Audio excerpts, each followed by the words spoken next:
Nasagip sa Laguna ang isang Chino na kinidnap ng kapwa niya Chino. Ang mga suspect, mga miyembro umano ng Loan Shark Gang na pinagkakautangan daw ng biktima. Nakatutok si Dano Tintingo. Sumugod sa resort na ito sa Barangay Pansol sa Calambas City, Laguna mga otoridad matapos makatanggap ng report tungkol sa isang dinukot na Chino.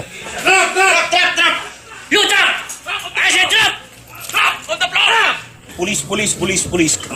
Come. Ang biktimang si Edison Yen, 4 na araw na raw nasa naturang resort matapos kidnapin ng mga kapwa niya Chino.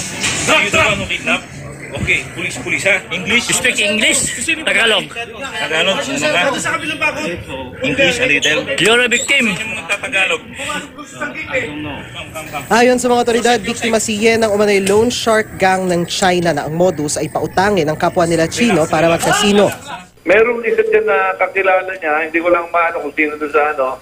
At yun ang sa kanya, kunti sa kanya na mangutang niya. Una raw lumaganap ang ganitong modus sa mga hotel sa Pasay. They expanded their operations, dinayunan nila sa province, such as Laguna. Kapag nanalo sa kasino ang nangutang, kukunin daw ng grupo ang premyong mapapanalunan. At kung hindi naman pala rin, sapilitan nilang pagbabayarin ng biktima na may kasama pang interes. Sa oras na wala raw maibayad ang biktima, doon na raw ito dudukutin at sa mga kaanak nito manghihingi ng pera. You are now safe. Don't worry, you are now safe. We are policeman.